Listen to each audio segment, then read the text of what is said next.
Hello everyone and welcome to our module on disorders of sexual development. I'll begin by discussing sex chromosome disorders. These are disorders that can lead to abnormal sexual development, but they're actually not the major focus of this video today, but I want to briefly review these to make an important distinction. So in sex chromosome disorders, there is aneuploidy, meaning an abnormal number of sex chromosomes. So for example, in Turner syndrome, girls born with this condition are usually 45X. They're missing one X chromosome. In Klinefelter syndrome, boys are born with an extra X chromosome usually, so they are 47XXY. And I talk about both of these disorders in the genetics section. They can both lead to abnormal sexual development. There's also a third sex chromosome disorder you should be familiar with for step 1 of your boards. That's called double Y males. These are males with an extra Y chromosome. They're usually normal appearing and have normal fertility, but they are tall, sometimes with severe acne. And the major issue here is that they often develop learning disabilities and autism. But in all of these conditions, the problem is that you have too many or too few sex chromosome disorders. And these are different from what we're going to talk about in the rest of this video, which are disorders of sexual development. In disorders of sexual development, there is a congenital discrepancy between the chromosomal sex, which is either XX or XY, and the gonads, the testes and ovaries, and the external genitalia. So individuals with any of the disorders we're going to talk about in this video have a normal number of sex chromosomes. They're either XX or XY. But for one reason or another, their gonads and their genitalia do not develop normally. First, let's briefly review normal sexual development, which I discuss in more detail in the video on genital embryology. Always remember that the default genital development in humans is female. In order for male development to occur, special factors have to be present. These include testosterone, dihydrotestosterone, and Müllerian inhibitory factor. So disorders of sexual development occur when there are presence of some of these male factors in a female with two X chromosomes, or there is an absence of one of these factors in a male with an X and a Y chromosome. And so as you can imagine, when a baby is born and there is a suggestion of a disorder of sexual development, a key test is a karyotype. What you want to know is, what is that baby's chromosomal sex? Is it XX or XY? Once you know that, you can look for the presence or absence of other factors that may have led to abnormal sexual development. And here's a slide showing all the factors required for male genital development. First of all, there needs to be a Y chromosome with the SRY gene. That gene codes for testis determining factor, which turns the gonads into testes. The testes will have Sertoli cells, which secrete Müllerian inhibitory hormone, and that causes the Müllerian system, the female system, to degenerate. The testes also have Leydig cells, which make testosterone. Testosterone drives the mesonephric ducts in the embryo to form the internal genitalia, all these structures shown on the slide. And testosterone is also converted into dihydrotestosterone, and that drives formation of the external genitalia. So as you can imagine, there are a number of points in this process where something can go wrong, and this can cause an individual that is XY to end up not looking male because one of these factors is missing. Most disorders of sexual development present in one of two ways. The first way is ambiguous genitalia. This is an example of ambiguous genitalia shown on the screen. You can see that it's hard to tell from the external genitalia whether this is a male or a female. This is a common presentation of disorders of sexual development. This can happen anytime an XX female is exposed to excessive androgens or an XY male develops with insufficient androgen activity. The other way these disorders sometimes present is with normal female external genitalia. In other words, a baby is born with normal female external genitalia and appears to be a girl, but it's actually an XY male who lacks androgen activity. This will only be discovered at puberty when the individual fails to menstruate and develops secondary female characteristics. A workup then will discover that it's actually an XY male individual missing androgen activity. The first disorder of sexual development we'll discuss is the easiest to understand. It's also very rare. It's called ovotesticular disorder of sexual development. This happens when an individual is born with ovaries and testes present. Often there are separate ovaries and testes inside the pelvis. Sometimes there are what's called ovotestes, which is where both tissue types are found in one structure. In 80% of cases, the chromosomal sex is female, meaning it's an XX individual, and the only way this is diagnosed is by a gonadal biopsy showing presence of both ovarian and testicular tissue. There's a range of male and female genital development in this disorder. It depends on how much ovarian and testicular tissue is present. The vagina can be abnormal. The uterus may be underdeveloped, which is called hypoplastic uterus. Often the testicles don't descend. This is called cryptorchidism. There's often an abnormal penis. At puberty, because there's some ovarian tissue present, breasts may develop and menstruation may occur, and usually these individuals are infertile. So an ovotesticular disorder is very rare, and it's really different from all the other disorders of sexual development. For the rest of this video, I'm going to talk about other disorders of sexual development, and those are classified as either XX disorders of sexual development or XY. In the XX forms, the individual is genetically female. She has two X chromosomes, but she has abnormal sexual development. And this happens anytime there is the presence of male factors in an XX chromosomal female. XY disorders of sexual development occur in a genetic male with an X and a Y chromosome who experiences some absence of male factors and therefore doesn't develop in the normal male fashion. Let's talk about the XX disorders first. In these disorders, the individual is chromosomally female and has two X chromosomes, so ovaries are usually present, but the external genitalia are ambiguous. And the reason the external genitalia are ambiguous is because the female baby has been exposed to androgens in utero. Remember, androgens drive formation of external male genitalia, so when this occurs in a chromosomal female, the external genitalia come out ambiguous. These disorders have a relatively narrow list of causes, and the two classic causes that you should know are congenital adrenal hyperplasia and gestational hyperandrogenism. In both of these problems, there is excess androgen production in utero that causes the sexual development to be abnormal. And the fetus is most vulnerable at 7 to 12 weeks of gestation because this is the time period when the genitals are forming. In the endocrinology section, I talk about congenital adrenal hyperplasias, and the classic congenital adrenal hyperplasia disorder is a 21-alpha hydroxylase enzyme deficiency. When children are born deficient in this enzyme, they cannot synthesize cortisol. As a result, the pituitary increases its release of ACTH, and this causes the adrenal gland to become hyperplastic.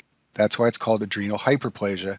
In addition to the inability to make cortisol, the adrenal gland in individuals who are deficient in 21-alpha hydroxylase also cannot make aldosterone normally.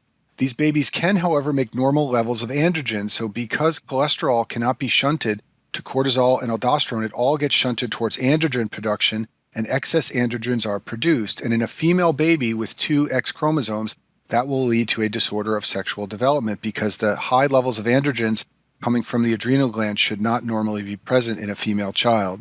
21-alpha hydroxylase deficiency is the classic cause of congenital adrenal hyperplasia. It's responsible for 90% of cases.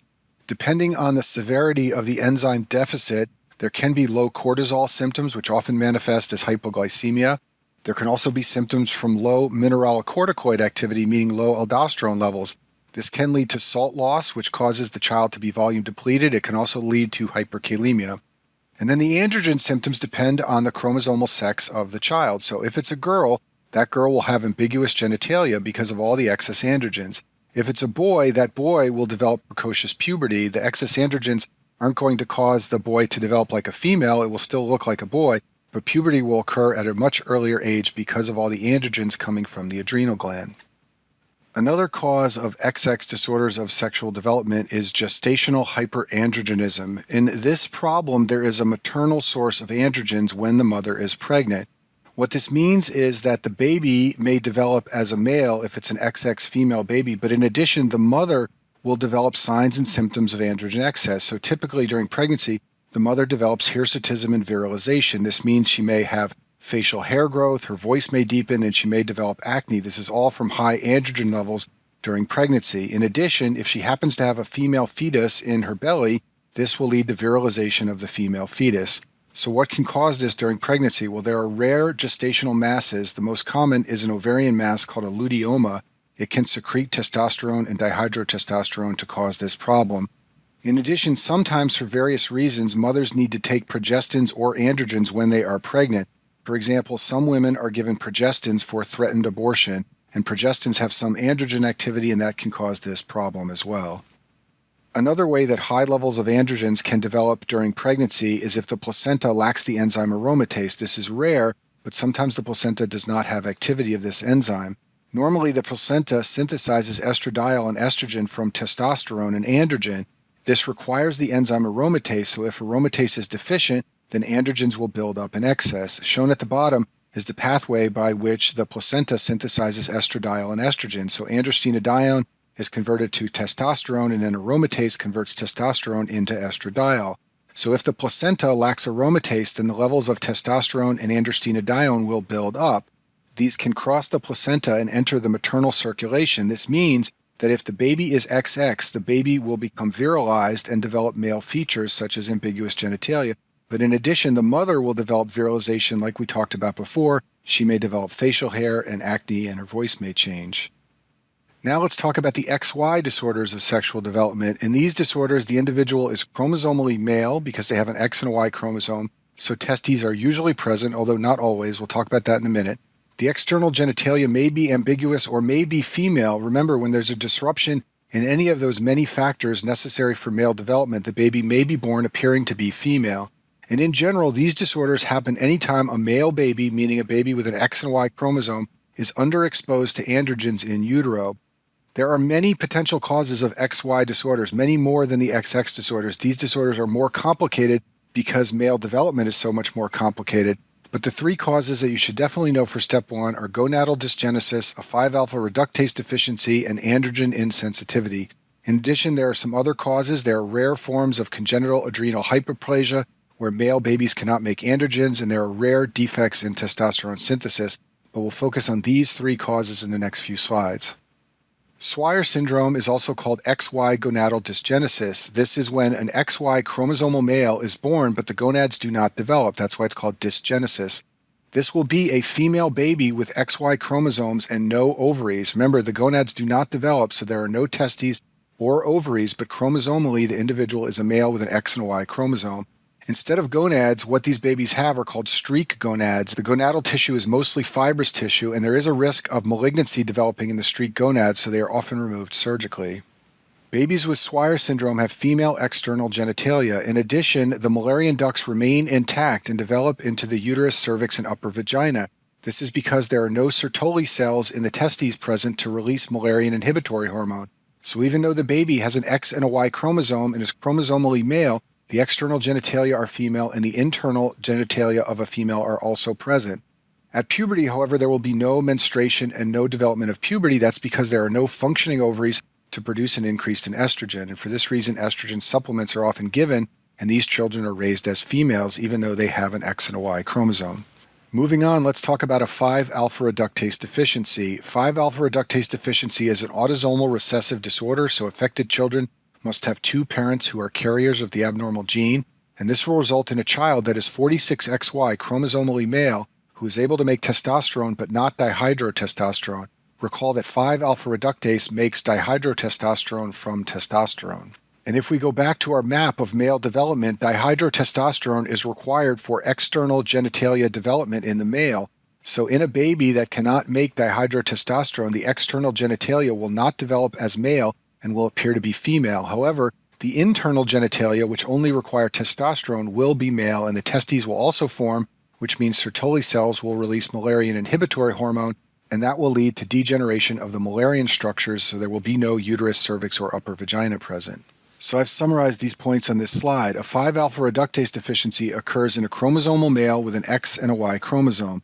That male will have normal internal male genitalia, so there will be an epididymis, a vas deferens, and presence of seminal vesicles. These will all connect to a blind-ending vagina. The external genitalia are predominantly female, and especially in a board question, there will be an absence of external male genitalia. In actual practice, there's a range of female genitalia seen. Sometimes the genitalia appear ambiguous. And then at puberty, this is interesting, there's usually masculinization. This is because at puberty, the testes begin producing more testosterone. This leads to muscle growth and development of male features, and some of that testosterone, it turns out, can get converted to DHT at the time of puberty, and this can lead to more masculinization. So the typical case is an XY chromosomal male with ambiguous genitalia, or it may be a female child that develops masculinization at puberty. If you do imaging of the abdomen and pelvis, there will be bilateral undescended testes. Importantly, the testosterone levels are entirely normal because the testes can make testosterone normally. Also on imaging, you can find a vas deferens and a seminal vesicle and all the internal male structures, but you won't see any internal female structures, so there will be absence of a uterus, and the vagina ends in a blind pouch with no cervix present, and externally there is missing or abnormal male external genitalia.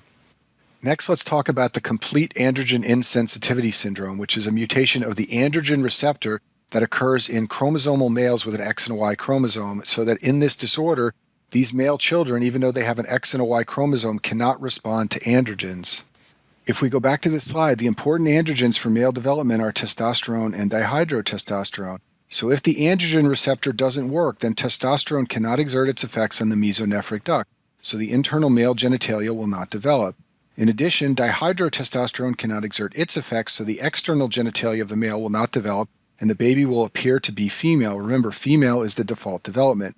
The testes are, however, present, and there are Sertoli cells that release Müllerian inhibitory hormone, so the internal Müllerian female structures will degenerate. What this means is that you will have a chromosomal male with an X and a Y chromosome. The external genitalia will be female, and internally there will be no structures whatsoever because the male internal genitalia did not develop and the internal female genitalia degenerated because of MIH coming from the Sertoli cells. I've summarized these points on this slide. The testes form in utero, so the SRY gene is present and there are no ovaries. There will be no internal or external male genital development because there is no cellular response to androgens, including testosterone and dihydrotestosterone. Now, because the testes are present, Sertoli cells will form and they will release Müllerian inhibitory hormone. This will lead to degeneration of the Müllerian structures, and thus there will be no internal female structures either. So there won't be internal male structures, and there will also be absence of a uterus and fallopian tubes, the internal female structures as well. So a baby with complete androgen insensitivity syndrome will be a chromosomal XY male with a female appearance. If you do imaging, you will find abdominal testes. There will be amenorrhea at puberty because there is no uterus. In addition, there are no ovaries to release estrogen. At puberty, there is some breast development. This is because the testes start making more testosterone. And even though this child did not respond to testosterone, it can respond to estrogen. And some of that testosterone will be converted to estrogen. This means that the breasts will get larger at puberty, but there's no armpit or pubic hair that develops because this all depends on androgens. This slide summarizes the three major causes of XY disorders of sexual development. Remember, in all of these disorders, the child is chromosomally male with an X and a Y chromosome, but has features of a female. In Swyer syndrome, the gonads do not develop, so internally the child is female and externally the child is female, and at puberty nothing happens because there are no ovaries or testes. In a 5-alpha reductase deficiency, the child has abdominal testes, internally the child is male, externally it appears female, and at puberty there is masculinization. And finally, in androgen insensitivity syndrome, the testes are found in the abdomen. Internally, there are no structures whatsoever. Externally, the child appears to be female, and at puberty there is no menses, but you can see breast development. This slide shows a concept map to help you approach board questions on disorders of sexual development. So if you're faced with a question involving a baby with ambiguous genitalia or a child who is not progressing normally through puberty, one of the first things you want to know is the chromosomal sex. If they tell you that it is a chromosomal girl, meaning 2 X chromosomes, then the number of causes is relatively narrow. There's some reason for excess androgens present. This could be congenital adrenal hyperplasia, or it could be maternal androgens, or some source of androgens coming from the placenta, like we talked about in this video. If they tell you that the child is XY, meaning a male, then it's a more complicated situation because there are many more things that can go wrong in male development. But one of the first things you want to know is whether there is presence or absence of Müllerian structures, meaning the uterus. So if they tell you that the uterus is present, then this means that it is most likely a case of gonadal dysgenesis. In gonadal dysgenesis, the gonads don't form and there's no MIH from Sertoli cells, so the uterus will be present even though it's an XY male. If they tell you that the uterus and other Müllerian structures are absent, then you need to look for some reason that there is a lack of androgen effects. This could be androgen insensitivity syndrome, it could be a 5-alpha reductase deficiency, or it could be some of the rarer forms of congenital adrenal hyperplasia. Next, let's talk about Kallmann syndrome, which can also lead to abnormal sexual development, but doesn't really fit into any of the categories we've talked about up until this point. Kallmann syndrome involves hypogonadotropic hypogonadism plus anosmia, which means loss of the sense of smell. This is caused by a deficiency of GnRH from the hypothalamus. That leads to decreased production by the pituitary gland of LH and FSH. These are the gonadotropes, and that's why this is called hypogonadotropic hypogonadism. This syndrome is caused by a mutation in a gene called CAL1. That's not really important for you to remember, but what you do want to remember is that this is a problem with the hypothalamus. It's believed to be caused by impaired migration of GnRH neurons to the hypothalamus. As a result, there are low levels of GnRH, and that leads to low levels of LH and FSH. To understand the clinical features of Kallmann syndrome, you need to appreciate that this is a form of hypogonadism. That means that the ovaries or the testes are underactive in production of androgens or estrogens. That means that the clinical features are going to depend on whether the baby is a boy or a girl. Now, this is primarily a disease of males. It occurs in males with a 5-to-1 ratio, so in a board question, this is most likely going to be a male baby. Newborn females will appear entirely normal. Even though their ovaries are underactive, that doesn't affect the genital development very much because remember, the default genital development is female, and female genital development doesn't require high levels of estrogens. Newborn males may have problems at birth. It depends on the severity of the syndrome. If they have very low levels of testosterone coming from their testes, then they may have a small penis. This is called micropenis, or they sometimes have cryptorchidism where the testes don't descend into the scrotum. Often, however, this isn't discovered until puberty. So what happens at puberty if the gonads don't work? Well, in a female, there will be little or no breast development and no axillary hair, and there will be primary amenorrhea. And in a board question, they're going to describe these features, and then they're going to tell you something about the hypothalamus being abnormal, or they may mention a decreased sense of smell. That is a description of Kallmann syndrome. What they're going to want you to recognize is that the problem is not in the gonads themselves. The problem is higher up in the system involving the hypothalamus. In males, the testes will be underactive at puberty, so there'll be no facial or body hair, no increase in muscle mass as you would expect from testosterone, and failure of the voice to deepen. And once again, this is because the testes, the gonads in the male, are underactive due to a problem in the hypothalamus. This slide summarizes some of the diagnostic tests that are useful when evaluating a child with abnormal sexual development. As I told you before, the karyotype is a key test. You need to know whether the child is XX or XY. Abdominal imaging can also be helpful. This can identify the presence of abdominal testes, especially in a child that appears to be female. It can also identify the uterus, which is an important Müllerian structure. The level of 17-hydroxyprogesterone is often measured. The reason for this is that this intermediate in steroid synthesis is elevated in congenital adrenal hyperplasia from 21-hydroxylase deficiency. And remember, this is the most common form of congenital adrenal hyperplasia. So by measuring this level, it's basically a screening test for the most common type of CAH. And then finally, you can also measure the levels of testosterone and dihydrotestosterone. In complete androgen insensitivity syndrome, both levels will be elevated. However, the level of dihydrotestosterone will be low in a child with a 5-alpha reductase deficiency. I'll finish with this slide on luteinizing hormone. Luteinizing hormone is a gonadotrope secreted by the pituitary, and in the male, there is negative feedback on the pituitary by testosterone, so LH levels should be low when testosterone is high, and they should be high when testosterone levels are low. And on your boards, they love to ask you these up-down arrow type questions to see if you can predict the level of luteinizing hormone in a particular male disorder. So let's go through that now by reviewing this table. So if the gonads in the male fail for any reason, there will be low testosterone levels because the gonads aren't working, and the pituitary will respond by releasing lots of LH, so the LH level will go up. If there's a tumor in the male producing testosterone, then the testosterone level will be high, but it's not coming from the gonads, it's coming from the tumor. The pituitary will respond by decreasing the level of LH. If a male child is exposed to exogenous testosterone, then once again the testosterone level will be high and the LH level will be low. If the pituitary gland fails for any reason, then the testosterone level will get low, and the reason it will be low is because LH is not being released from the pituitary gland to drive the testes. And then finally, in complete androgen insensitivity syndrome, the testosterone level is very high, but the LH level is also very high. Why is the LH level high? That's because the effects of testosterone cannot be felt by the pituitary gland because the androgen receptor is abnormal. So the pituitary gland thinks there is no testosterone and it releases lots of luteinizing hormone. And that concludes our video on disorders of sexual development.